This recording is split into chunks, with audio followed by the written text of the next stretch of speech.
Welcome back to The Truth About Cancer, a global quest. I hope you really enjoyed last night's episode, but just in case you missed any of it, here's a brief recap for you. Wow, what incredible discoveries we've been privileged to learn from these experts today. We're accomplishing and fulfilling our goals to educate, expose, and eradicate cancer through covering these vital areas of discovery in identifying cancer-killing viruses, learning the importance of cancer stem cells, the dangers of GMOs, the power of juicing, and the significance of eating the rainbow. Had you ever heard of viral therapy before? Had you ever seen the documented evidence behind it? I know that seeing a virus that selectively targets and kills cancer without harming the body is truly encouraging, as you see that experts making scientific advancements and survivors across the world are, in fact, winning the war against cancer. I know you've been empowered by learning about cancer stem cells and that this simply must be addressed in true cancer treatments and preventions. You may have been shocked to see that many conventional therapies are not even addressing this crucial origin of cancer, and consequently the victims of false treatments are having their cancer recur, and doctors and patients alike are scratching their heads and feeling trapped inside this cancer maze. The truth about cancer is found in identifying and solving cancer's root causes. You've seen the horrifying poisoning of our major food supplies through GMOs and how truly harmful these frankenfoods are to our bodies, as well as how you can eat a diet which is GMO-free and prevent these harmful toxins from entering your body. You've seen how bringing the right foods into the body is in fact medicinal, and that eating the rainbow, while a colorful metaphor, is an inspirational reminder to supply the body with its diverse needs. Finally, you've seen how juicing can be an integral part of an efficacious protocol for beating and preventing cancer, and you've seen the inspirational stories of people that have trusted in nature's medicine to heal their body. I'm so grateful we've been able to equip you with the keys of truth on these vital topics which affect cancer, and that through the application of what you've learned, you can live free from fear, knowing that you can beat and prevent cancer in your life, as can your friends and family. As you just saw, last night's episode was jam-packed full of life-saving information, and tonight's will be the same. We're going to travel down to Tijuana, Mexico, to visit a cancer clinic that's treating and beating cancer naturally, all various types and stages of cancer. We're going to also learn about a class of chemicals that are called excitotoxins. They literally excite your brain cells to death. There's two very popular excitotoxins that we're going to learn about in tonight's episode. Of course, nutrition is a huge piece of the cancer-fighting puzzle, so we're definitely going to address that again tonight. We're going to learn some valuable nutritional nuggets in tonight's episode. But before we get there, let me ask you a question. Last night's episode, we learned that big pharmaceutical companies regularly buy off scientists and pay for studies to produce the results that they want in order to get their drugs approved. Is it possible that the nutritional industry also does the same? Let's listen to Ocean Robbins. Well, out of all of the medical schools in the United States, less than a third of them have a single required course in nutrition. Yeah. So it's possible for a doctor to go through 6 years of medical school plus all their residency and never have a single course in nutrition. We've got a food industry that pays no attention to health, and we've got a health industry that pays no attention to food. And yet, food is the foundation of health. Mm. And you know, we all know intellectually that an ounce of prevention is worth a pound of cure. Mm. And yet, functionally, the way we're living is the complete opposite of that. Yeah. And that's not by accident. We have a lot of money being made by the food industry for selling whatever it can sell for the lowest possible price. Mm-hmm. We've got a lot of money being made by the medical industry. That's now 19% of gross domestic product in the United States. And most of that money is being made off treating the symptoms of disease that we know how to prevent, but there's not money to be made in that. Yeah. And I'm not accusing every individual doctor of being out just to make a buck. I'm saying that we've got a system in place that systematically causes us to be sick. And I'll tell you what else, even the Association of Nutrition and Dietetics, which is the major group for the dietitians of the United States, you know, they have their annual meetings, and you know who some of their sponsors are companies like McDonald's and Coca-Cola. They literally give away Coca-Cola to everyone at those meetings for free. Yeah. And they will sponsor meetings, sponsor sessions, discussion groups on topics that literally say in the program, sponsored by McDonald's, sponsored by Coca-Cola. Now, how objective do you think that information is going to be, and how revolutionary do you think it's going to be? When you actually look at the data and what is the impact of these companies on the health of our kids, on the health of our population, then this isn't just funny, it's also scandalous.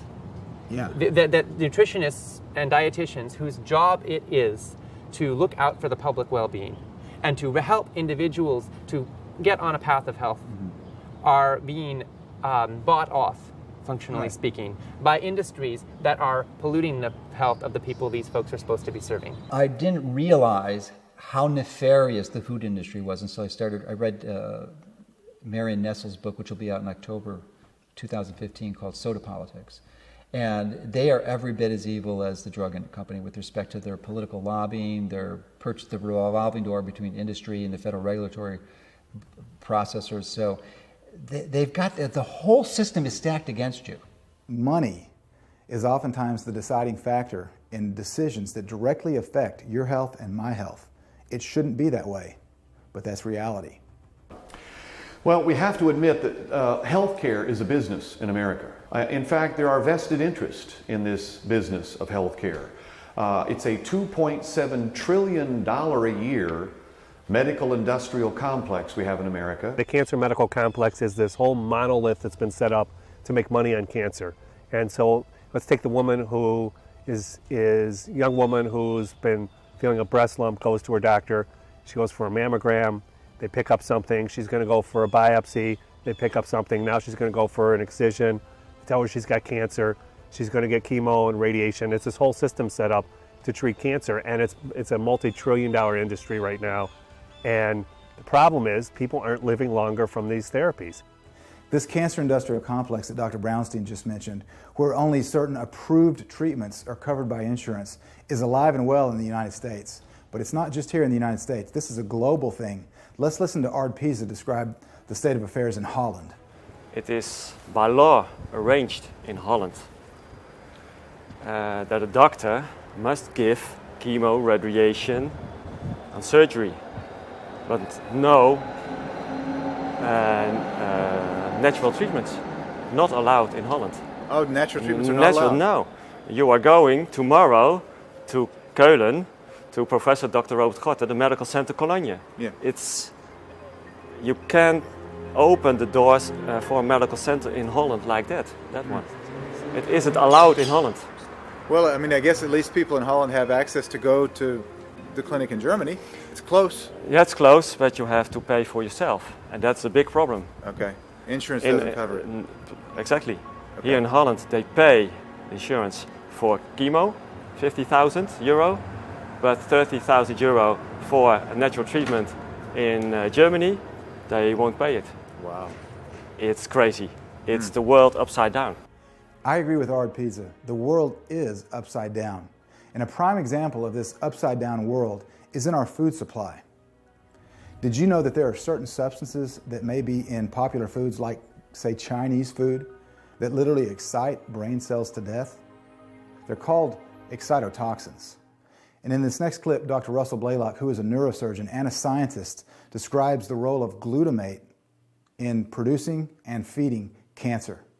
Well, MSG is monosodium glutamate. It's just a salt of glutamate. The damaging element is the glutamate, not the monosodium. You forget that. Anything that says glutamate is an excitotoxin. That means it can destroy brain cells. Now, when I did most of my research and writing about excitotoxins, it had to do with the brain, because that's where we thought all the glutamate receptors were. Now we found out that actually there's glutamate receptors in every cell in the body. Not a single cell doesn't have glutamate receptors. What that means is, if you eat glutamate, now you don't have a blood-brain barrier to even consider protecting you, because glutamate goes to all these cells without any interference. And your blood level rises very rapidly and very high for over a prolonged period of time. Humans have a higher and more persisting level of glutamate in their blood than any animal that you experiment on. Well, the second thing, once they found out there are glutamate receptors everywhere, is they found out glutamate receptors trigger and stimulate the growth and invasion of cancers of every kind. First they thought it was brain tumors only, and they demonstrated that if you had high glutamate levels around the tumor became highly invasive and grew twice as fast as a tumor that had low glutamate levels. Then they started looking at other tumors, lung tumors, colon cancer, breast cancer, prostate cancer, thyroid cancers. Every cancer they looked at, they found the same thing. Glutamate acted as a fertilizer, if you will, a stimulant for the growth of that cancer. Made it grow extremely fast, made it highly invasive, and less likely to be cured. Now, the research has continued, and we're finding that more and more. Now, the second corollary is that if you block the glutamate receptor, the tumor starts slowing its growth. It becomes less invasive. And the tumors will start dying, the cells start dying. It has no effect, negative effect on normal cells. So if you block the glutamate, normal cells reproduce, function just fine. It's only the cancer cell that starts dying when you start blocking the glutamate receptor. And then they found, well, if you take a patient who's getting chemotherapy and you give them these glutamate blockers, the chemotherapy works a lot better. Wow, so you could take it along with the chemo? Take it along with it. Because I know a lot of people that are watching are on chemo now. Right. And so this is a really hot area of research. The big question is, you don't want to block all glutamate receptors because the brain needs them for its function. You wouldn't be able to remember, you've fallen into a coma. So you want to do a selective way to cut down that glutamate production. Well, there's an enzyme in your cells called glutaminase, and its function is to convert glutamine into glutamate. And that's how that cancer cell starts producing lots of glutamate. And if you block that enzyme, this tumor starts shrinking. Are there natural glutamate blockers that we should be familiar with? Fortunately, there's a lot of them. Okay. Virtually all your flavonoids that I've discussed, curcumin, quercetin, ellagic acid, resveratrol, anthocyanins, they all reduce glutamate receptor activity. And that's their advantage. And they do it safely, so that the brain can function normally, but the cancer can't use it. Fascinating information from Dr. Blaylock that glutamate actually acts as a fertilizer for cancer cells. And I thought it was really interesting what he said. It's not the monosodium. You know, most people have heard of MSG, monosodium glutamate. It's not the monosodium part that's the problem. It's the glutamate. And there's many different types of glutamate. Let's listen to some more from Dr. Blaylock as he shares. Cancer cells use two major fuels. Okay. They use glucose and they use glutamine. Of the two, Sugar. glutamine is a more powerful stimulant for cancer cell growth. Okay. And So we hear that, you know, watch out for sugar, glucose, because cancer cells do feed on it, but you're saying glutamine is worse. yeah, because you know, the Warburg effect is the fact that normal cells use both an anaerobic and aerobic system, the Krebs cycle. Cancer cells only use the anaerobic system, it was thought. Glutamine can work the aerobic system and produce a lot more energy. So if you're eating a lot of sugar and you eat a lot of glutamine, you're really stimulating your cancer powerfully. And so the idea is you want to cut down on your glutamine intake. Well, a lot of people are promoting glutamine as a way to heal the gut, leaky gut syndrome. And so they're saying take 5, 6, 10 grams of glutamine. That is a powerful stimulant for degenerative brain disorders, a powerful stimulant for cancer growth. So you don't want to do that. There's a lot better ways to repair the GI tract that work better and safer and actually inhibit cancer. But not glutamine. But not glutamine. The other thing is foods, for instance, beans like black beans are high in glutamine. Mushrooms are high in glutamine. So these foods that are high in glutamine, you don't want to eat either. You want to try to eat only low glutamine foods, and a lot of those are your vegetables.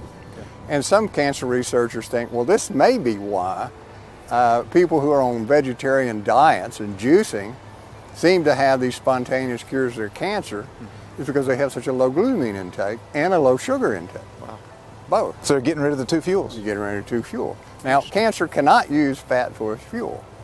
So coconut oil is a good way to keep your energy up without having to resort to sugar, and cancer can't use it. MSG is one form of glutamate. What are some other sources of glutamate to avoid? Well, the industry, you know, really got hammered when my book Excitotoxin came out, and everybody was looking at glutamate, and so they started taking MSG off the label, and they even put on the label contains no MSG, and then they put sources of glutamate in it, like hydrolyzed protein, soy protein isolate, soy protein concentrate, autolyzed yeast, caseinate is a very common one. All of those are extremely high in glutamate, but the law allows them to put those in the foods and still put on the label contains no MSG. Because they're not monosodium glutamate. They're not monosodium glutamate, Okay. but they're just as dangerous and harmful as monosodium glutamate. So you want to watch out for all the forms of glutamate. All the forms of glutamate, and particularly soy. Soy is naturally high in glutamate and glutamine. as well as aluminum and fluoride and manganese. Wow. So it's got a lot of toxins in it. Soy is a very bad food, and particularly a liquid food. If you get it in milk and soy liquid products, it's very high glutamate levels. Your blood level will rise as much as 20-fold to 50-fold. And that's even if it's organic soy, right? Doesn't make any difference. It's natural to the plant, you know. And in my estimation, people shouldn't be consuming soy products. Dr. Blaylock mentioned that glutamate is not only a fuel, but it's also a fertilizer for cancer cells. Now, when you hear fuel for cancer, most people that have been paying attention thus far in the series are going to say sugar. And sugar is something that we must address. Sugar is one of the primary fuels for cancer. In this next clip, we listen to a scientist describe what we need to really look out for when it comes to sugar. Are all sugars bad? Or are there certain things that we need to look for as far as sugar is concerned? Potentially the spikes of sugar, the glycemic index. What is it that we need to look out for in order to avoid sugar fueling cancer cells? The question then becomes, from practical perspective, what is a cancer patient to do? Should they not eat sugar? Should they eat sugar? The good thing there is that the source of sugar matters. You know, how you're eating your sugar makes a difference. Today, if you look at the patterns of sugar eating back in the 1960s, most of our sugar came from sugar cane. And that sugar cane, if you look at what it's made of, it is mostly sucrose. So it is 50% glucose, 50% fructose. Over time, what has happened is that high fructose corn syrup has kind of caught up with it. There are a lot of indications to show that high fructose corn syrup has got several negative health effects. Inside cancer, there's a processing center for glucose. And inside any cell, there's always a processing center for glucose. There are what we call the hexokinase receptors, HK2, so to speak, in cancer cells, and in normal cells as well. The only difference is that there are way more HK2s in cancer cells than they are in regular cells. And the problem that happens is that now you've got a hungry dog out here, and you've got a dog that is not so hungry that will get satiated easily, and you have a sudden spike of sugar. Guess what? The hungry dog is going to overfeed on that sugar. So what we really are looking to do is to stop the spikes of sugar. That's why we're looking to give people diets that have got a low glycemic index.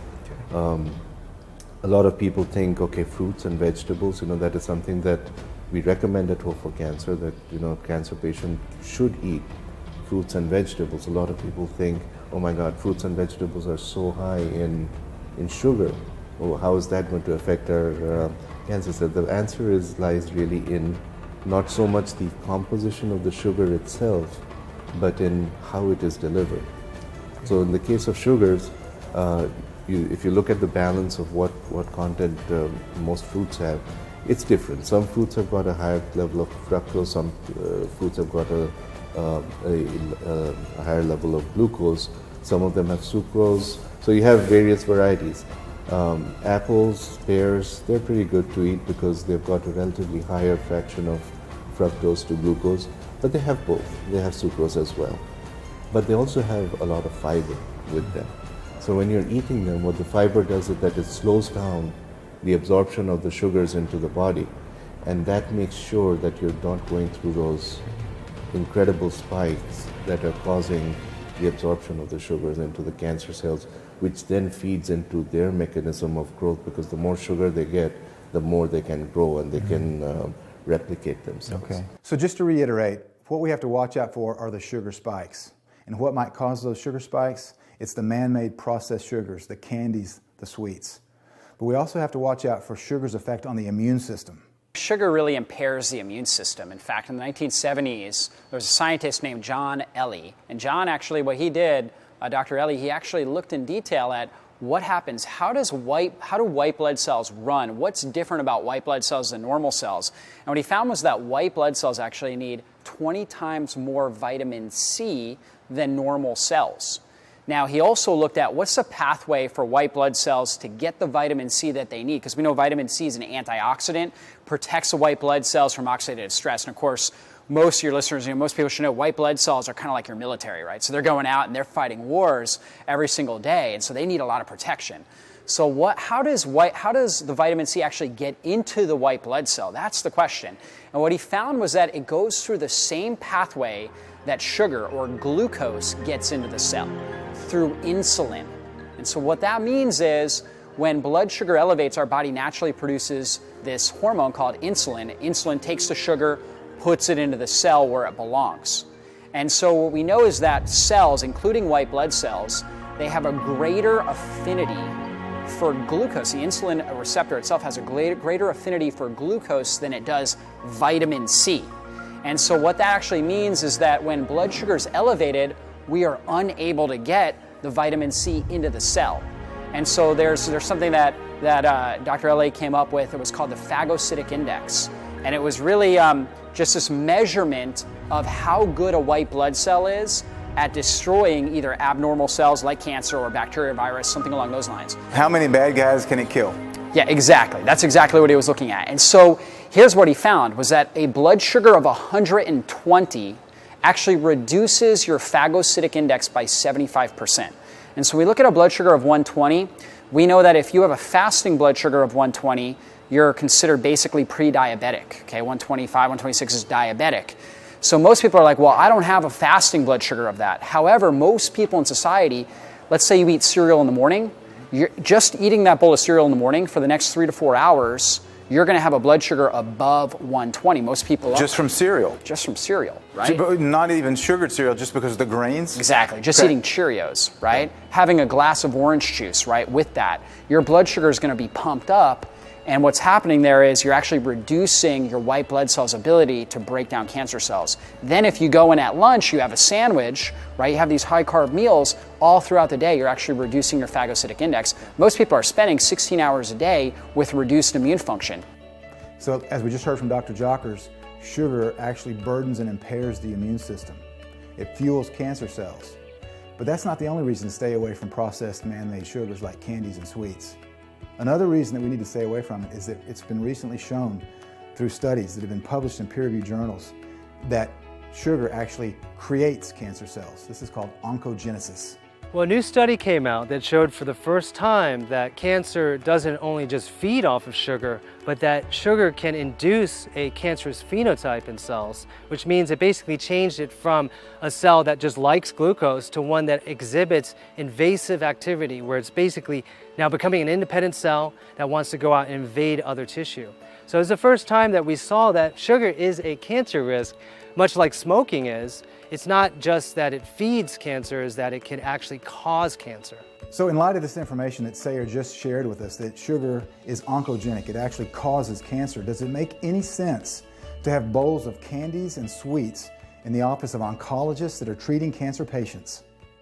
And how the oncologist's office, and I've seen it where you go into their office and they have candy bowls with candy there because cancer patients on chemotherapy are so weak and they need a little pick-me-up. And I have looked at that at different times in an oncologist's office going, what are they thinking? What are you thinking? When you finish your chemo in a conventional setting, they give you cookies and ice cream or candy. That is tantamount to putting gasoline on a fire. That means these oncologists are guilty of crimes against humanity. They are killing their patients. One of the tests that we use to diagnose cancer is a PET scan. So with a PET scan, we take radiated sugar, right, and we inject it in you. Because cancer cells take up sugar so much more efficiently than normal cells, they will take up that radiated sugar, and then we're able to see on the CAT scan where the sugar is, which that tells us where the cancer is, right? So yeah, so we're very aware of the dependence on cancer cells for prodigious amounts of sugar. And that's why cancer patients die of starvation, is because the cancer cells will suck up all the sugar from normal cells. This is a cell. We're just going to pretend these are both cells. Okay. The little pins that I've stuck in, and I have 10 pins in this ball. these represent insulin receptors. And we know that when we eat even a piece of whole wheat bread, that has as much glycemic rise as a little Snickers bar. But we don't think about the bread as being sugar. That's how a lot of us, me included, got into the situation. But you eat that, your blood sugar rises, and the pancreas puts out some insulin, and it comes and opens these little doors, and so the sugar can get in the cell for energy. Okay. So the doctors use what happens is we run high blood sugars systemically as Americans with the standard American diet. Because we eat a bad diet. Yes, and so the body doesn't like that. It doesn't like that high blood sugar because it burns your neurons, it messes with your vision, people get numb feet, their wounds won't heal. So the body's going to put more and more of these little receptors in to try and get the sugar out of the blood into the cell. And so eventually you end up with this, and this is what a cancer cell looks like. A cancer cell, from what my research, is 15 to 16 times the number of insulin receptors as a regular cell. So when you go for your PET scan, which in the United States right now in 2015, the way that they diagnose cancer is with a positive PET scan or a biopsy. And it takes years for the tumor to get to be at least half a centimeter so it will show up. So you go in for the test, they start an IV, and they inject you with radioactive glucose. It goes around the body. You wait for about an hour in a little room by yourself because nobody else wants to be around you because you're radioactive. And the radioactive glucose, the glucose will go to these insulin receptors and it goes in the cell. And so then when they take your picture, these cells light up. Shows up. So you have to wait long enough for enough of these cells to grow to absorb enough of that radioactive glucose to light up on the screen. I know. You're kind of sad right now. Don't want to give up the sugar because you have a sweet tooth, and I do too. So does my wife, Charlene. I think everybody that's watching probably has a bit of a sweet tooth. The good news is you don't have to give up sugar. You don't have to give up good tasting food to be able to live a healthy lifestyle. You do have to give up man-made processed sugars if you're going to be healthy, but nature produces all kinds of natural sugars that are really good for us. The reason they're good for us is because they contain the whole spectrum of nutrients, they contain the fiber, and so when we eat nature's candies, when we eat these fruits, especially the fruits and the vegetables that nature produces, we're going to be able to satisfy that sweet tooth while we're at the same time keeping our bodies healthy through nature's pharmacy. Welcome to my pharmacy. I mean, this is where we start talking about, people think that modern medicine has to be controlling, invasive, disabling, expensive, and dangerous. And that's what most modern medicine is. In fact, real medicine is phytonutrients that nourish the body. They're antioxidants. They regulate abnormal growth. They stimulate apoptosis or programmed cell death. We're going to start with one of my 60 fruit trees, black raspberries. What we have here, Ty, is arguably one of the most impressive medicines that you can find, anthocyanins, antioxidants, ORAC, so oxygen radical absorbent capacity off the charts. Add ellagic acid, which stimulates cancer cells to commit suicide. And what you have is this feeds the brain, the lens of the eye, it prevents cancer. This is real medicine. We move on. Well, you can see these figs, and we'll see if we can find something that's ripe because it's the early part of the harvest. Here we go. Ty, you get to taste that. So, Long Verde means green, but inside they're purple. If you'd show the camera what we have inside there. Okay. And so phycin is one of the more important phytochemicals in figs, and again, proven to stimulate apoptosis or programmed cell death in cancer cells. Delicious. And if you think of all the ingredients, one of the things you're looking for here is prebiotics. Plant food, fruits, vegetables, grains, legumes contain substances that we cannot digest, but our 100 trillion cells in the gut are using it for food. And if we feed our gut properly, it's called the microbiota, what we end up is we're making vitamin biotin, vitamin K. We're also stimulating the immune system. What they find now is 2/3 of the immune system surrounds the gut. And by things that we cannot digest, that prebiotics are going to improve our immune system. This is dark figs, so this is black mission figs. This one's not quite ripe, but you can see we're going to have a great harvest here. Yeah. And, people will think, yeah, well, you're some rich doctor in California. I can't afford that. 62% of Americans own their own home. You don't need much land. About 20 years ago, Sierra Club put out a book called Edible Landscaping, in which they talked about if you're going to spend time on it, if you're going to water it, make it something you can eat.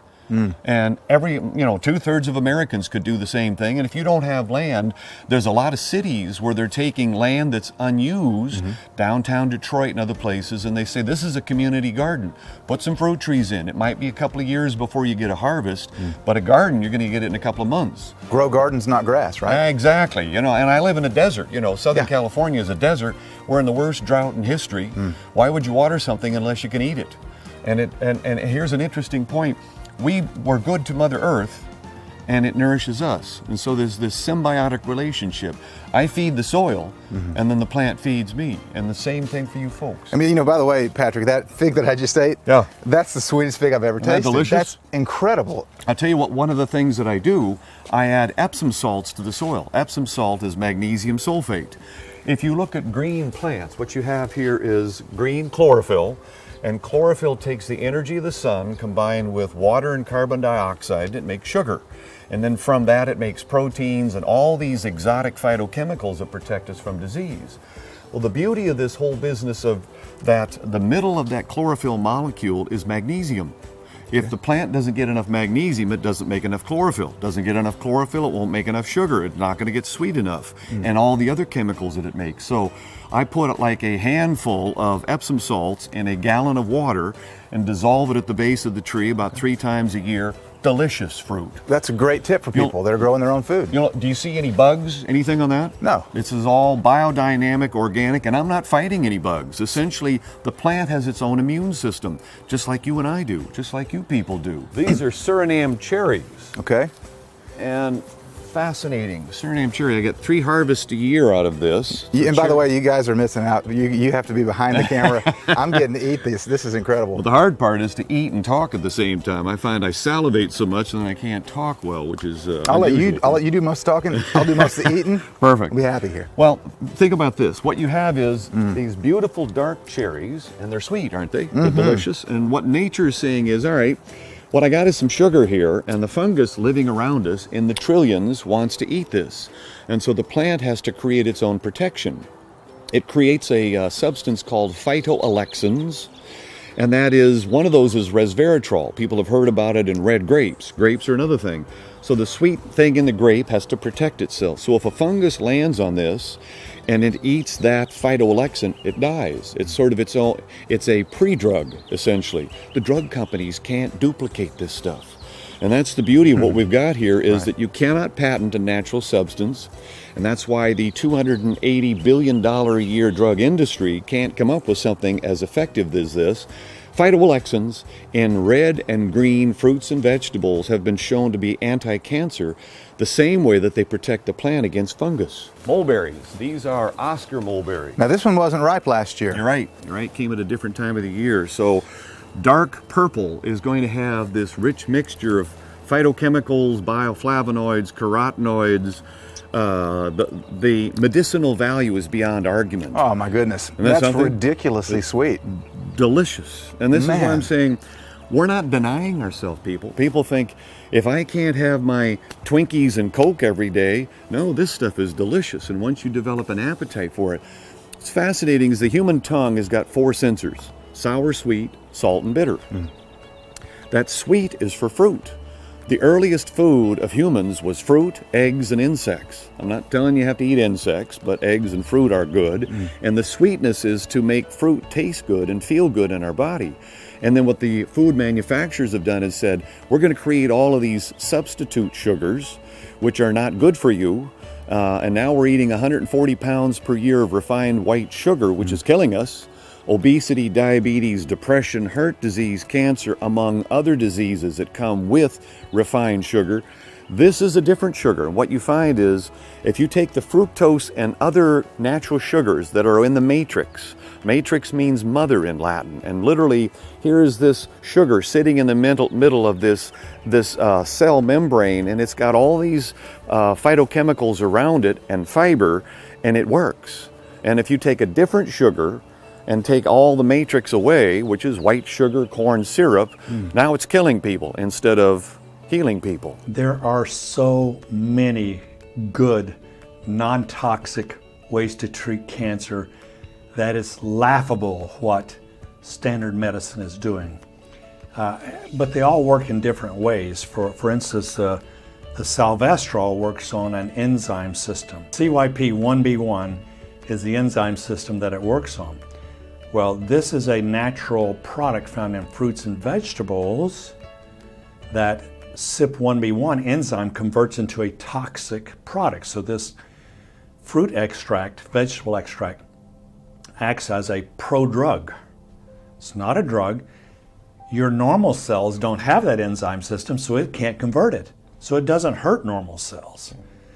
But the cancer cells have the CYP1B1, so it converts it into a toxic substance, killing the cancer cells. So that's just an instance of how a particular natural therapy might work. It was found because, and why don't we have salvestrol today in our body? Well, natural fruits and vegetables produce it just in the last day or two, right as they become ripe, because that's when they're higher in sugars, and that's when fungi tend to attack the fruits and vegetables. So that's when they make salvestrol. Who eats vine-ripened fruit today? Unless you have your own garden, you don't. That's it. Nobody, because it's all picked green. Yeah. I don't care if you're eating it in a natural food store or an organic food store, it was still picked green to ship to you. Because that's the only way they can get it there and not lose half their produce to spoilage. So we are eating all this food that's salvestrol depleted, one of the very agents that Mother Nature uses to kill cancer cells, which Ma and Pa got back on the farm. But in the city, buying it from the store, we don't get. Things like celery. We know that celery stimulates the parasympathetic nervous system, which is that calming part of the nervous system. So, you know, perfect snack is a bit of celery with some peanut butter or nut butter, make it a little bit more tasty. And the reason it does that is because it contains this plant hormone called apigenin. And apigenin is powerfully anti-cancer, and anyone can Google apigenin and they'll come up with, you know, a load of scientific references. And then the other thing which I often recommend food-wise for people with stress is foods with B6. So sweet potato, pumpkin seeds, seafood, because B6 improves or stimulates serotonin in the body, which is that feel-good neurotransmitter. But there's all these studies recently showing that high blood levels of B6 are powerfully anti-cancer. So you can reduce your risk of cancer by up to 49% by eating a vitamin B6 rich diet. One of the best strategies, and I learned this at Hippocrates Health Institute here in Florida, is growing sprouts. And there's a number of different sprouts. There's dozens and dozens of different that you can use. But the most efficient and effective one that I found that seems to provide the best value is sunflower seed sprouts. And they're literally, you can purchase them at many health food stores or even Whole Foods, but you'll pay like $30 a pound. But you can grow them yourself for about 10-20 cents a pound, which is really, it's a simple strategy. You grow them from seed to harvest in about a week, maybe 10 days. Really? Yeah, that's all it takes. And you say, well, why would I do that? Well, it's easy, it's simple, it's fun. Your kids love to see that. And, you know, it kind of catalyzes and piques that interest in gardening. But also, they're 30 times more nutrient dense than the organic vegetables you're growing in your backyard. So it's really a powerhouse of nutrition. It's all condensed and concentrated in those sprouts. And you can grow it in your own house. Yeah, easy to do, you know, simple to do. Actually, the biggest component of my salad are the sunflower seed sprouts. The thing which I've paid a lot of attention to recently is eating seeds. Now, I'm going to use that term generally. Seeds would include nuts, it would include beans, anything which you can put in the ground and it'll grow. A pea would be a seed in that regard. Eggs, you know, something like that. Caviar in particular, fabulous. Okay. So seeds are tremendously valuable because the seed is such a wise little packet. It concentrates nutrients about 20-fold and 30-fold more than the rest of the fruit. So it's this fabulous packet of concentrated nutrition. And what we know is that it's got all sorts of genetic spare parts. If it's not going to be a seed that grows into a plant, that's available for you and I to repair our DNA and our RNA with. It also has tremendous stem cell precursors, especially in the husk of seeds. The day when my mom was diagnosed with cancer, on the same day my daughter was born. So I had two big news in the same day. So one beautiful news and the other one pretty sad. And that was very sad, but at the same time, I was determined and I believed that I can do something about it, that we can beat the cancer. I believed that I can save my mom. So although everybody around me was panicking and being really scared that mom was diagnosed, and straight away they told her that there's nothing she can do and it's only that she's got 6 months to live, I was determined that something positive will come out of this, that we will save her with natural treatments. However, when I was talking to my mom, I understood that she didn't want to try natural methods, that she was ready to go the conventional path and go through chemotherapy. And I knew what that meant. I knew that once she had the conventional treatment, that was bad news. I knew the consequences of that. So that was devastating. I had a baby, and at the same time, I was watching my mom just getting worse and worse every day.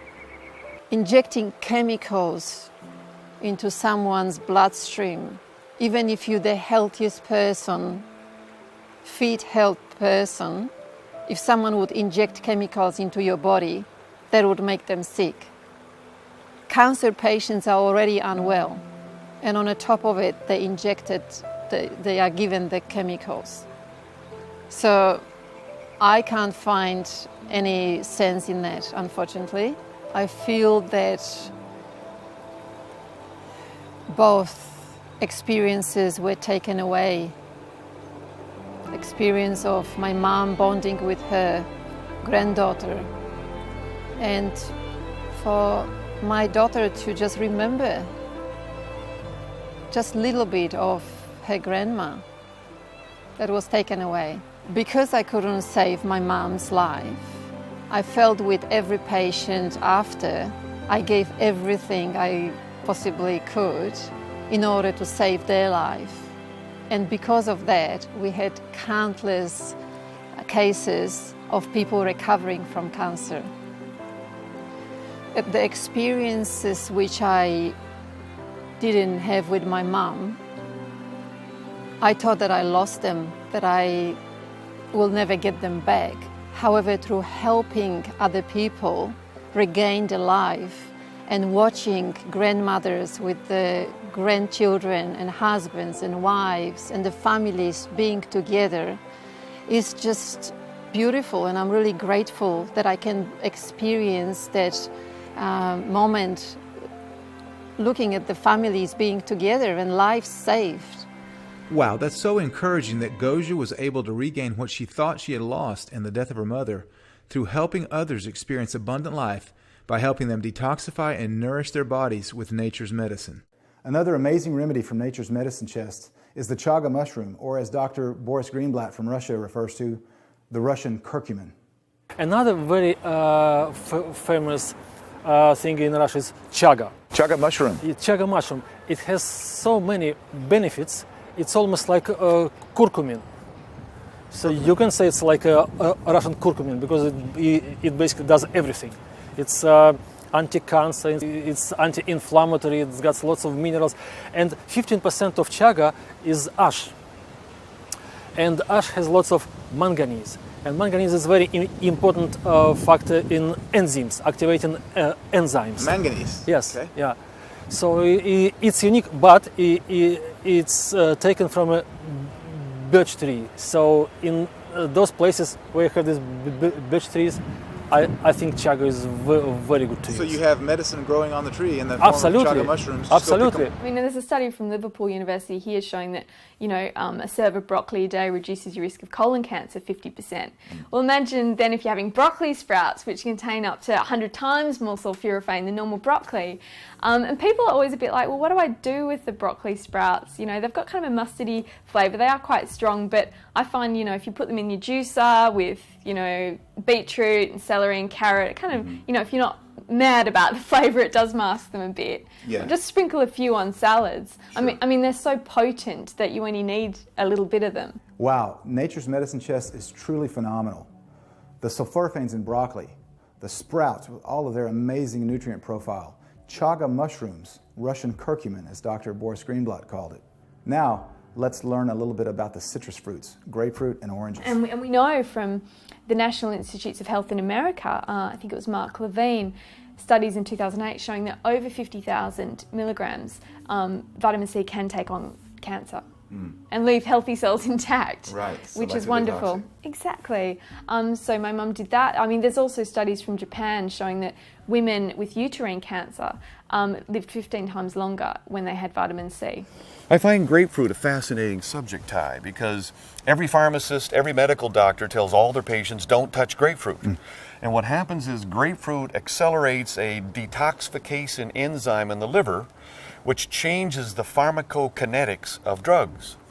So if you take a drug, it will have different activity if you're on grapefruit than if you're not. Okay. And so they tell you, don't eat grapefruit if you're on drugs. And I agree, I'm not against that. I got another idea. Get healthy and start eating the grapefruit because it improves the function of your liver in detoxification pathways. So, while everybody says don't eat grapefruit, get healthy and then start eating grapefruit. Blood orange. Here we go, Ty. Blood orange. Okay. What we have is, you want to use your strong Texas hands just to rip the thing open. Basically, oranges are good for you. Citrus has got everything from bioflavonoids, rutin, hesperidin, vitamin C, fiber, all those things that I mentioned. But blood orange goes a step further and it develops these red pigments that we were talking about, not unlike the mulberry and the deep inside of the fig. And so this is going to look a little bit like a beet inside. Yeah, it is darker. And so the ORAC score, once again, oxygen radical absorbent capacity, is just phenomenal. Pop this thing There open you go. here so you Just can pop see. it open. Don't want to get it too close to this white shirt because it is dark, as you can see. Wow, I've never seen orange juice that way. Look at that. And so blood orange is another one of these things. If you live in a reasonably warm climate, you can eat this thing and it's really sweet. Off the charts for all of the phytochemicals that are going to protect you against heart disease, cancer, aging, inflammation. It's phenomenal. I have a few silent partners that work with me, the birds. And what I sort of give them, I tithe to them. Okay. I give them 10%. They eat the insects, and everybody's happy. This is a peach tree, and there was a study that came out of Harvard in which they showed that people who ate peaches twice a week lowered their risk for breast cancer by 40%. How simple can it get? If that was a drug, it would have been headlines in USA Today, CNN, everywhere, and the drug company's stock would have doubled. There's at least 8,000 different carotenoids, at least 20,000 different bioflavonoids in fruits and vegetables. And they find that these things are extraordinary as anti-aging, antioxidant, anti-inflammatory. There's 12 million Americans who are on the Vioxx Celebrex drugs. They have chronic inflammation, chronic pain. Eat more fruits and vegetables. And here's the soundbite I hope our viewers can take home. A healthy human body is self-regulating and self-repairing. It will protect itself from infections. It will slow down the aging process. If it finds any cancer, it will eliminate them. It will keep the blood vessels open. Why don't you and I have a headache right now? Some people have a headache. Why don't you and I? Because the body is self-regulating and self-repairing. It takes in these various minerals, it regulates blood pressure, and this miraculous process occurs because we feed the body properly. And much of that comes from fruits and vegetables. And I feel even better than I did when I got here because of all the fruits I've just eaten. Well, you're looking good. Fantastic. Now, in that last clip, when Dr. Quillen gave me a taste of that incredibly sweet mulberry, if you remember that, it was just incredible. It tasted like just pure sugar, but it was nature's medicine. One of the things he mentioned was that the food industry is creating all of these substitute sugars. What was he talking about? That leads us to excitotoxin number 2 tonight, aspartame. Aspartame has been studied for a long time, and what a researcher did, he said, I'm going to look at all the research that's been done, those that are sponsored by the makers of aspartame versus independent studies. What he found, virtually all the independent studies found harmful problems. None of the ones sponsored by the maker found any problem. So you've got to look at who does the studies. And so what the maker does is he goes out and he pays scientists to come up with articles or ghostwritten articles that says it's safe. And he fills the literature with it. And then when he goes before a camera, he says, look, these are the pile of studies that shows it's safe. And so the news commentator looks at this and says, well, gee, there's been hundreds and hundreds of studies that shows it's safe. They don't even show the real studies that were done. The carefully done studies showed it's not. Now, the carefully done studies show that it's a carcinogenic agent and that it combines with other carcinogens like nitrites from your food, become even more carcinogenic. They found in the original studies, to get approval for using NutraSweet, in the original studies they found increased brain tumors, about a 6-fold increase in brain tumors. They found increased lung tumors, breast cancers, breast tumors, all sort of tumors and thyroid cancers were found. But what the investigation did after the approval, because they approved it over all these findings, they found out that they were taking out the tumor from the experimental animal and throwing it away and writing down that it was normal. Really? Yeah, all this was discovered. It's under oath in congressional hearing. So a lot of these amoral shenanigans were done to get it approved in the first place. The guy who was head of the committee that approved it, after he approved it, within months, he went to work for the company that was the promoter of aspartame. And so that's sort of this revolving door we talk about between industry and government. What I found out through the example of aspartame being the best example of how bad the situation actually is, the medical deception, that it's neurotoxic, it's cancer promoting, it's ruining your immune system, your endocrine system. So it's a very dangerous substance we should not be drinking or eating in what way whatsoever. I didn't believe this when I first heard this, so I researched it and I was like, this is the best example of how bad this industry is doing its job, how good it's actually doing to ruin our health. And I found out more. I found out that there's not just conflict of interest, but there's actually a revolving door policy between the authorities that are supposed to be guarding the henhouse, but the fox is guarding the henhouse, so to speak. The Italian study was a study, I think his name was Rosini, but he is one of the most respected researchers on carcinogenic agents. What he does is he tests these agents to see if they cause cancer. So they gave him this project and said, look at this aspartame and see if it'll cause cancer in animals. He did the largest animal study ever done.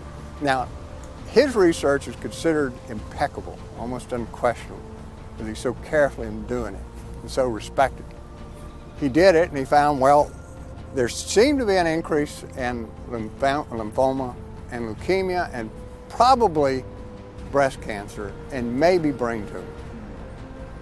And so they wouldn't accept it. So he redid it with a lifetime study of the animal, as you would in humans, because the human's going to keep drinking this stuff for a lifetime. And he found it's definitely an increase in leukemia and lymphoma, most likely increase in breast cancer and brain tumor. So then it went to the United States. The CDC said, well, we'll look at his study and give a final determination for the American audience. And everybody knew how it was going to turn out, and it's exactly what they said. Well, we've had some criticisms of how this study was done. You know what the criticism was? Well, you did a lifetime study. We cut it off at 2 years, And he said, of course you do. That's when the tumors start appearing. So they cut off the study before the tumors started showing up. It's the same thing that Monsanto did with the GMO studies. Yeah, yeah, oh, exactly. Wow. Exactly. They knew at which point you were going to see the problems with GMO, so they cut the study off before that appeared. And then they said, we didn't find anything. And they did the same thing with aspartame. Yeah, I mean, it's prestidigitation. It's a magic act. But what about weight gain? Do you or do you know someone that drinks diet soda because they think it'll help them to lose weight? Now, this is an area that we've all been lied to, in addition to the other areas that we've been lied to that we're learning about in this series. Let's listen to Dr. Blaylock describe the effect of aspartame on leptin and the way that affects obesity. What they found is in the hypothalamus is where leptin operates to curb your appetite. And there's receptors there in this particular nucleus, the arcuate nucleus. And so unless that leptin can react with that receptor, it doesn't work. Well, glutamate is the transmitter for that receptor. And aspartame has aspartic acid, which is also an excitotoxin just like glutamate. So it burns out that nucleus, so now the leptin won't work. Leptin levels start rising, which is inflammatory, and you start gaining weight. So actually what they found is aspartame is not good for weight loss. It actually stimulates gaining of weight. The other thing is that the tyrosine in it, the phenylalanine, stimulates hypoglycemia, which makes you hungry. So you're going to eat more. So you're going to eat more. Now that's really amazing, isn't it? Diet sodas actually make you hungrier after you drink them because of the effect of aspartame on leptin. It's truly amazing, something we need to pay attention to if we're diet soda drinkers. I'm not personally, but I used to drink them before I knew this information. And I think one of the things that we need to remember is that once we have this information, now we're responsible for it. Pepsi recently removed aspartame from their diet sodas, but they replaced it with Splenda or sucralose. Is this really a step in the right direction? So they didn't choose stevia. They didn't choose organic whole cane sugar. They went to a form of sugar that's well, let's say it's engineered in a lab. And basically they take sucrose and they turned it into what they call sucralose. And they've added chlorine atoms, 3 extra chlorine atoms to this. And it still has some level of sweetness, and they say, okay, 0 or less calories, fewer calories, so we're good. We're not aspartame anymore because they couldn't beat back the bad press on aspartame. So I've joked, I said, listen, if you want to use sucralose, pour it in your pool out back instead of buying chlorine, because you got it, it's gonna sanitize your pool. But you think about, what is chlorine designed to do? It's designed to kill microbes. What about your gut flora? You put this stuff in your gut flora, you're going to wipe it out. It elevates the pH of your colon, which also causes all kinds of aberrant issues. Headaches have been commonly linked to this, sometimes seizure disorders, damage to DNA. Mouse studies are showing damage to DNA from sucralose. So no, not a good substitute. Maybe you could say marginally better, but that's not saying much. Stevia would have been a better choice. Well, much better. Or even organic cane sugar would have been And if you get the chromium with it, you're good. So, as we just learned from Robert Scott Bellamy, one of the main reasons to avoid sucralose or Splenda is because of the fact that it devastates the gut. And the gut is where we generate our immune system. So it can't be good for us. Now maybe it hasn't been proved to create brain tumors like aspartame has yet, or it's not quite as devastating, but it's still not going to be good for us. But don't be discouraged. As we mentioned earlier, nature's pharmacy is very tasty. And there are certain herbs that nature produces that are very sweet, one of them being stevia. So one option for you is, if you like sodas, and don't drink them very often because they're very acidic, but if you like sodas and you want to have a diet soda, there are sodas now that are sweetened with stevia. So you don't have any of these toxic additives like aspartame or Splenda being added to the drink. It's a good option. From a nutrient perspective, the 3 basics that are so simple, and selenium is number 1 on the list, because there's nothing as far as trace mineral, one humble trace mineral that has been identified as the most powerful preventive mineral in terms of preventing cancer, but remediating it, and talk about reversing cancer as well. And this is where our good friend Jonathan Emord has sued the FDA and won, 7 or 8 times now, on the issue of actually being able to label as a preventive, much less a reversal for cancer. The science is so, the journals are replete with selenium preventing cancer, selenium reversing cancer. So I argue that we must do a food form, not a synthetic isolate, because in food it comes in many forms in combination with all the cofactors. And I utilize 200 micrograms a day as a preventive. But when I talk to someone with breast cancer or otherwise, I'm saying going up to 1,000 micrograms and sometimes 1,200 micrograms. But I bet you'll hear people object and say that's dangerous, that's toxic, selenium will kill you. No. Not if it's food form. Not if it's food form. And the studies that the FDA used to say selenium was dangerous was based on synthetic isolates, wrong form, that could bioaccumulate. And then, of course, the toxicity associated with too much selenium is brittle nails, skin issues, hair falling out. And if you stop the selenium intake within a few days to a couple of weeks, that's reversed. So you're not going to die of it. But the whole food form is not going to cause you that. Then, the chromium. This is interesting because the GTF chromium is something that's been robbed from the soils. It's been robbed from the foods that contain it, like whole grains, even the sugar cane that has the highest content of chromium. And this chromium is critical because it robs the cancer cells of their ability to grab the sugar. So if you eat anything with sugar, anything with sugar, and you don't have adequate chromium stores, you can't lock it away before the cancer cells get it. So if you took 100 micrograms 3 times a day of a GTF, a glucose tolerance factor form of a whole food chromium, you have a transformation ability to starve the cancer cells, even if you get a little bit. I'm not arguing that we should eat refined carbs, that's not the point, but there's always going to be some level of carbohydrate. And you have to be able to bind it with minerals. That chromium is like the dock worker that helps to offload the sugars into the cells and also relinquish from the cells that have it, that it's stored as fat or some other form, to bring it back out for your healthy cells to utilize as energy. Wow, that's a huge... Keeping it away from the cancer cells. Chromium then. And then so what's the third? The third is preventing metastasis. How do we do that? Strength and integrity of connective tissue. Chromium, we've talked about selenium. Silicon or silica is another mineral that has been so robbed from the soils and so ripped from the food because it's all processed. And without silica, we don't have integrity of our structure, our very connective tissue, and that's everything, skin, hair, nails. A lot of people know the entire matrix, the cellular matrix that holds us together, the skeletal system, the visceral system, the nervous system.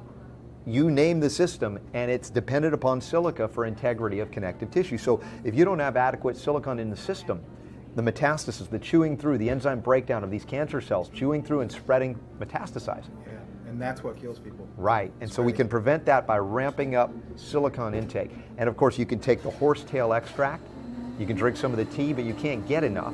So we concentrate that tea into a food form that you can take in a tablet form, and you've got it. That's awesome. So 3 basics, man. Great. Awesome. 3 great supplements to prevent cancer. Over the summer, we traveled to Tijuana, Mexico to the Hope for Cancer clinic. And we were able to get a tour of the clinic and to see the different innovative therapies that they are using.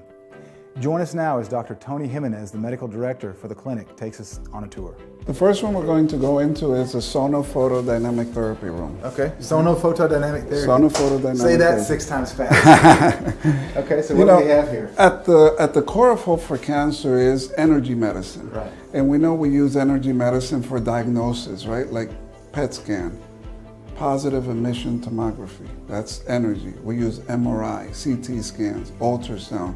For heart, we check EKG. Those are all energy diagnostic tools. Right. But when we're using energy to help patients with cancer, then that's not conventionally accepted. And we know that in 1954, Michael Gerber, MD, wrote a book called Vibrational Medicine, which at that time he was far ahead of his time. Yeah. And now here at Hope for Cancer, we have the Sono, part of sonophotodynamic therapy. Okay. And this therapy is available at Hope for Cancer. We've been doing this for 9 years now. We're using sound to affect cancer cells. So we provide what's called a sensitizer, and the patient takes this under the tongue based on their body weight. Okay? This is absorbed by cancer cells 70 to 1. So for every 70 cancer cells, 1 normal cell absorbs this molecule. What is the sensitizer? The sensitizer is a derivative of chlorophyll or seaweed, right? So it's a naturally occurring product, has no toxicity, and it's absorbed by cancer cells 70 to 1. We wait 24 to 36 hours after administration. This way, most of the cancer cells, if not all, will absorb it, and normal cells release it. We don't know the mechanism why normal cells release it. I think it's a God thing, but that's another story. But it works. But it works. Yeah. So cancer cells retain it, but this substance by itself does nothing till we wake it up or activate it. and that is done using sound therapy of specific frequency, amplitude, intensity. Okay. And this is something that patients could do not only while they're at home for cancer, but for an extended period of time at home as a home program, because it's totally non-toxic. Right, and then we got the photo part. And then we have the phototherapy, and this is as you see, it has red lights, blue lights, and a row of lights that are not on, but guess what? They are on. It's just invisible light in the near-infrared spectrum. Okay. So photodynamic therapy will also wake up the sensitizer and allow it to activate itself within cancer cells, and that forms oxygen radicals, O-. And O-, as you know, are toxic to cancer cells, and they set off the apoptosis or programmed cell death. In addition to that, it provides a local inflammatory response, so thereby the immune system can come and target that area. Now we're going to the hyperbaric oxygen chamber room, and here we have hyperbaric oxygen. What this does is the patient comes in here, it's lying down, very comfortable. We're increasing the pressure of oxygen to about 4 to 4.5 pounds per square inch. So we know oxygen and cancer don't combine. And so the 1 hour that the patient is in here, you're saturating the cells with oxygen. Well, what's the normal pressure? You said 4.5 pounds per square. What's the normal pressure? About 1.3. So it's like 4 times as strong. Exactly, okay. Yes. And so that pressure is then forcing oxygen into the cells. Yes. And patients love this therapy because you feel that oxygen load. And some patients tell me, can I stay in here 2 hours or 3 hours? Literally, you can, right? Because you can't get too much oxygen in this sense, but 1 hour is the duration of the treatment. Okay. This is one of the preferred treatments at home for cancer, not only for its efficacy, but because it allows the patient to relax there for an hour. You know, you kind of are in a bubble, and you forget of what the fears and, you know, the conflicts that you have. It's just a good therapy in that sense as well. In January of 2007, I was diagnosed with invasive bladder cancer. The recommendation and the mainstream medical treatment for invasive bladder cancer is to remove the bladder, prostate, and surrounding lymph nodes. Okay. This treatment had a cure rate of about 90% and would not require chemo or radiation. Okay. So that's what you went with? Yes, my daughter was 11 years old at the time of surgery, and I wanted with 90% shot of a cure. That's pretty good odds. So I went with the surgery. However, when they did the surgery, they found that the cancer was also in my lymph nodes. This was previously undetected on my initial test. So suddenly I went from a possible cure rate of about 90% down to about 40%, and I was going to have chemo. The initial procedure, when they thought it was just confined to my bladder, I was only going to have surgery and no chemo and no radiation. My surgeon set me up with an oncologist, one of the best around. Okay. When I met with the oncologist, he requested another scan. So the scan results came back. I had 3 tumors in my liver that were previously undetected on the initial scan. Okay. At that time, I asked my oncologist, was there a chance of a cure? He said, not really. He added that with bladder cancer metastasized to the liver, that the average life expectancy was 9 months. Some people die in 4 months, and he had never seen anyone last longer than 12 months. My brother, his wife, my wife, and I really started researching alternative cancer treatments, clinics, and so forth. May of 2008, I came to Hope for Cancer. I completed an inpatient program and continued with their home program. And I'm proud to say that since then, all of my tests and scans have indicated I am cancer-free.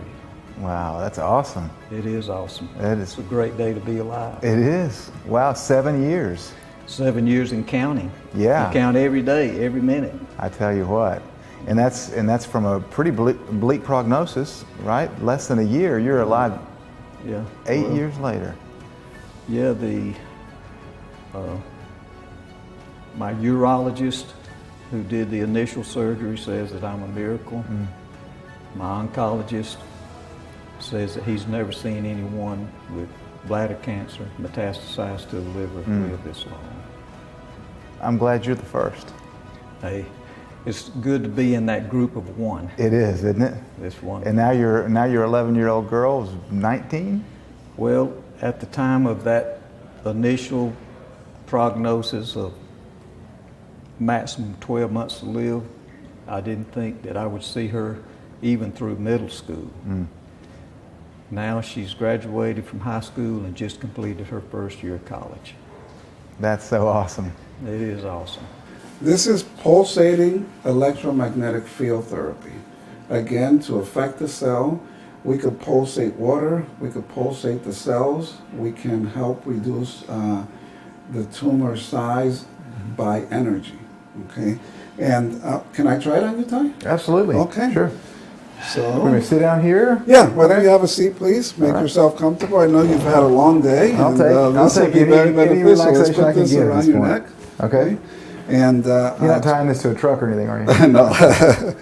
So we'll start with a 3-minute session. I'm going to increase the intensity. You're going to feel maybe your muscles jumping a little bit. And here we're affecting. You're beginning to feel that? Yeah, feel the twitching. Yeah, feel the twitching. So now we're sending electromagnetic fields. This goes back to the Papimi in Greece when this was developed back many years ago. It was like a washer machine. Now technology has consolidated it, and we have it Wow, this is really interesting. Yeah, it's very good for pain. Okay. Very good for inflammation. I've been having pain in the back of my neck. Should this help? That should help. We're waiting for the 3-minute cycle to finish. Oh, I like this though. Yeah. It actually feels good. Yeah, it does. Yeah, after the very first. The first it was kind of odd, but now it feels good.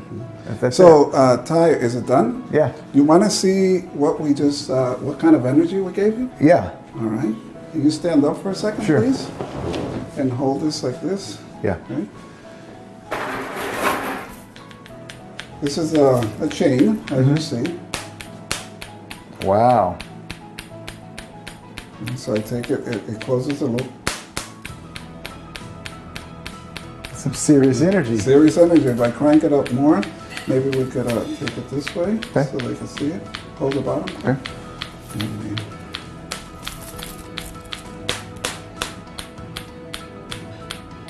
See, but then when it forms a loop, it stops. Right. I take it away, put it in, and it's stabilizing the energy pattern. Wow, that's interesting. Very powerful. Yeah. So this is the favorite treatment of many patients, the PEMF. Yes, for sure. Yeah. Very simple to use, very effective, and one of the staple treatments I offer cancer. Very cool. Thanks for showing me. Surely. Yeah, I'm glad I you enjoyed appreciate it. you letting me be the guinea pig. It was enjoyable, actually. Okay, excellent.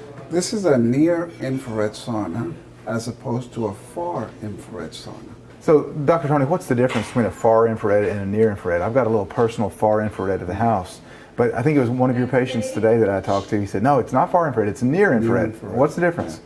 Yeah. Near-infrared light has a greater depth of penetration than far-infrared. Near-infrared light is more detoxing. You know that saunas and infrared light pulls out toxic and heavy metals, right? Also, most far-infrared saunas in the market have too much EMFs, electromagnetic fields that are toxic, like a cell phone, right?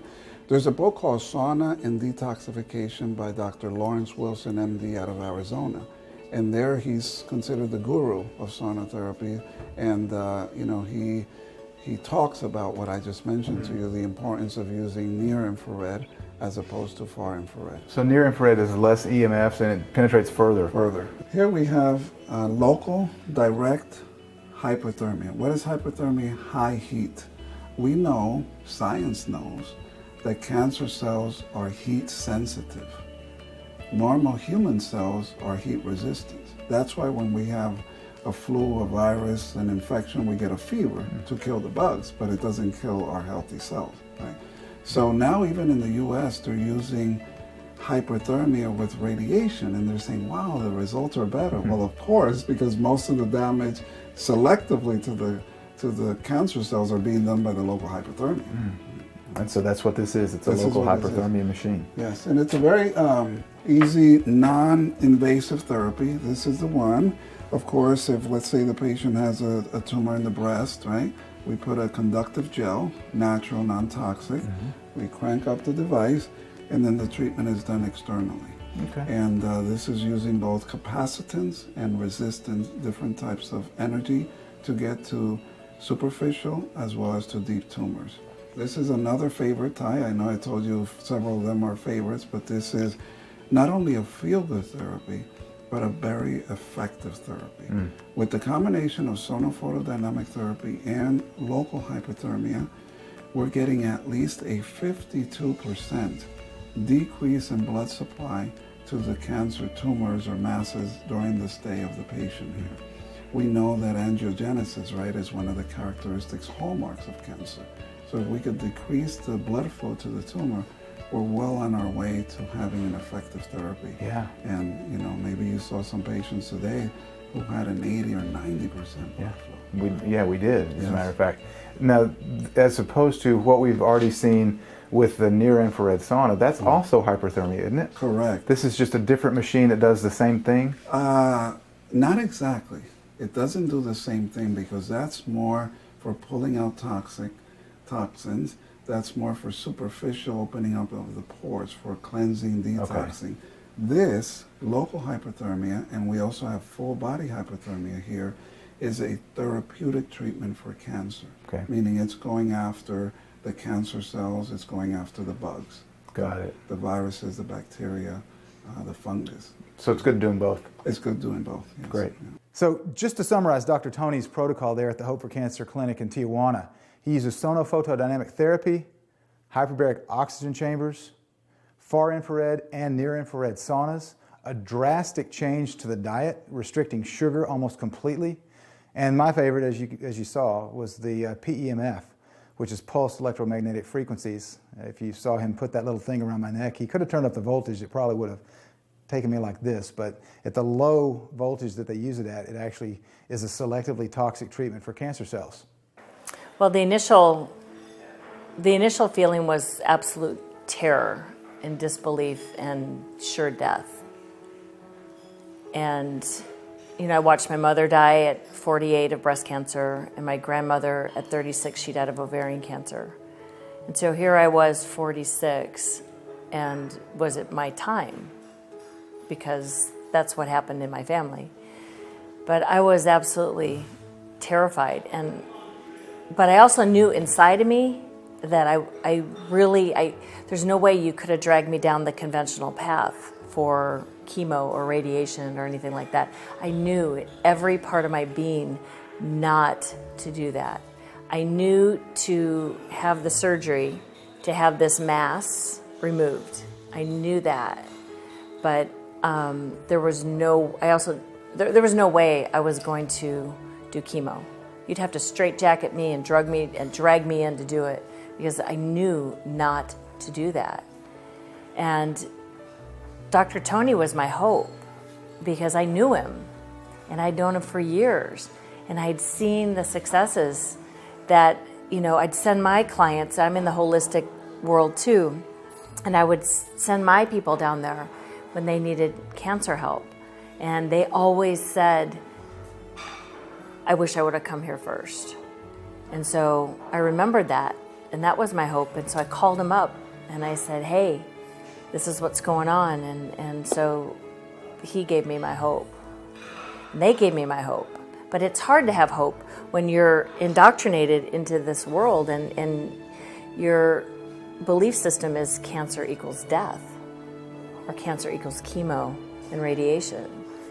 And so there's a lot of fear out there, and you have to really look inside yourself and not be afraid. It's terrifying. It's absolutely terrifying to get that diagnosis, where your whole world implodes in on you. You know, my son was 9, and he was my big reason why I had to do something different, because I watched my mother die and my grandmother died, both from these cancers, and I knew that I wasn't going to leave my son without a mom. And so I just looked death in the eye and I said no. My will was so strong because I was not leaving him without a mother. You see, there's another piece to the story in that 5 years before, I didn't have a diagnosis, but I became really ill, and it turned out I had Lyme disease in my brain. And that kind of set me up for cancer down the road, this weak immune system. And, you know, back then when you have a little guy running around, you know, you have to do whatever it takes to get well to be there. And so I had to do that twice, and he was my saving grace twice. So I had to figure out the Lyme when the doctor said there's nothing wrong with you, it's all in your head. Well, it really was. It was actually in my brain. And so I had to heal myself, and I did, and he was my motivation. So for anybody out there that, you know, is faced with these kinds of things, it's like you look to your why. Why do I need to get well? You know, is it my kids? Is it my grandkids? Is it my husband or my wife? What is it? Why do you need to get well? And you focus on that, because that's what's going to get you through it. And it has to be a really strong reason why you'll do whatever it takes to get well. And, you know, and I did whatever it takes, and that's why I'm here. I still to this day have not looked at the statistics for ovarian cancer, but according to other people, I shouldn't be here. While creating this series has been fun and exciting, it's really a very serious responsibility, because every topic we cover, every fine detail has a purpose. And no, it's not to make money, it's to give you what you need to save and protect your life. We did not receive any financial kickbacks from any expert, doctor, clinic, supplement, or product of any kind. Every piece of information was solely for the purpose of giving you the vital information you and your loved ones deserve to know, and it's the greatest honor for us to give you that as a gift, simply because we believe that your life is precious.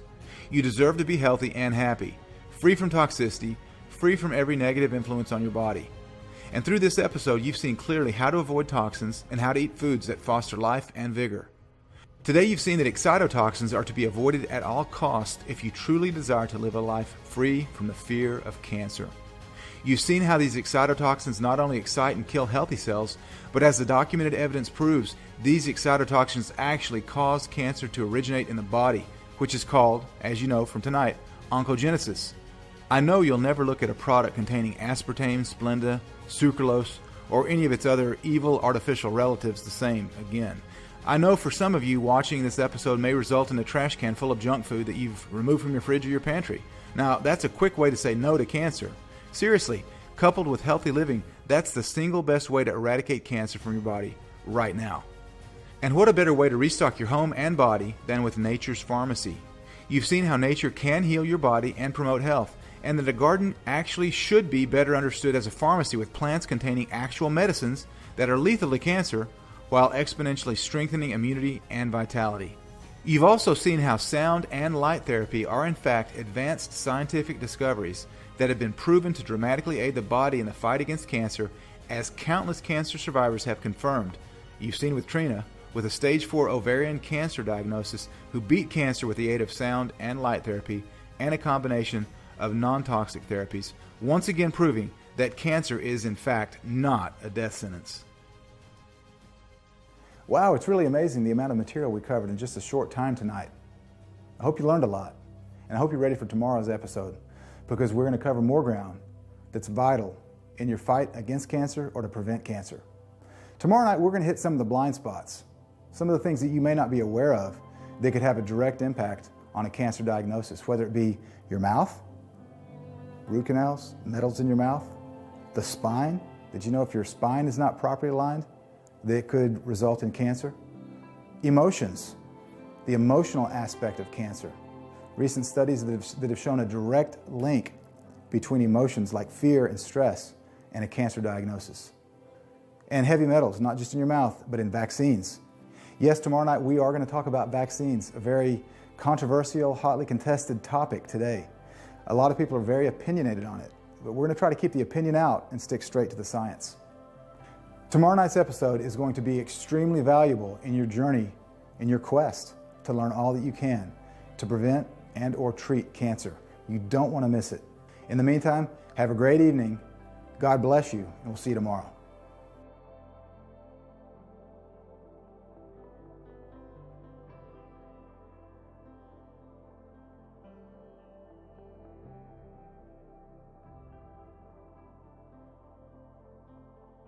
I believe Ty is changing the world, especially the world of cancer for starters. He's been able to reach out to people like nobody has done before. I think there's a lot of people who have tried to put out courses, videos, you name it, different type of ways of reaching people. But I don't know what magic Ty has. Whatever it is, it's working.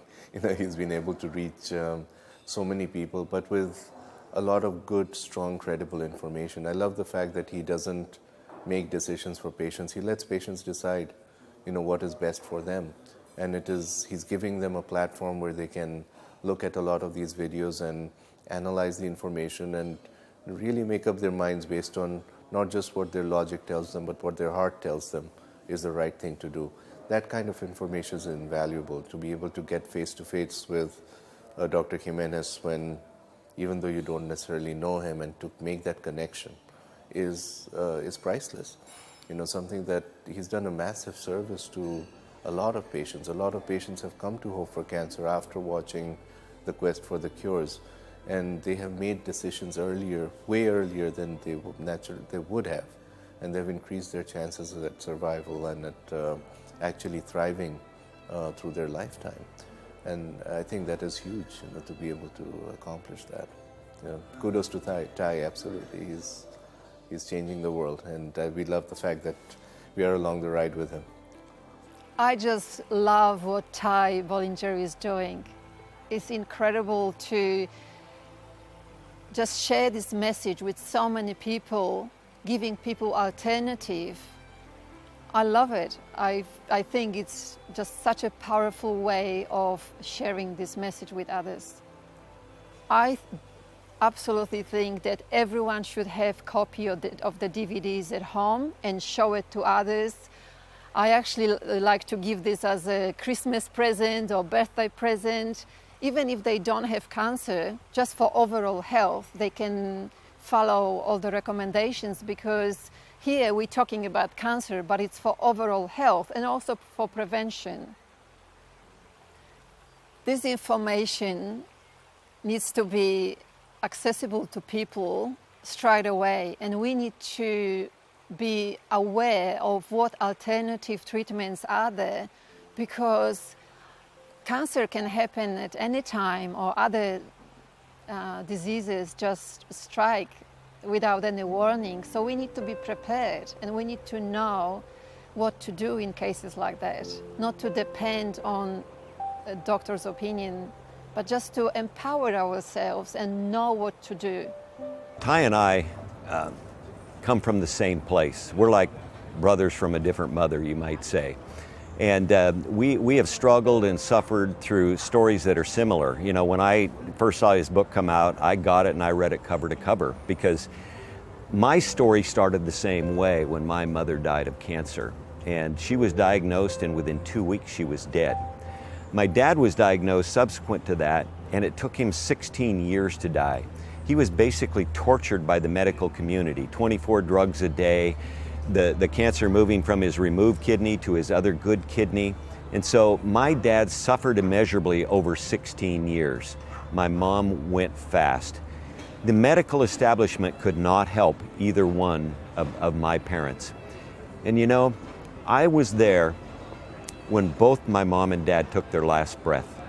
I held my mom's head in my hands when she took her last breath, and I can tell you, that changes you. I watched my dad at 4:02 in the morning. I watched his chest heave for the last time, his last breath. These things change you. And since I was already in an industry that was similar, I decided to find out what this cancer racket was all about.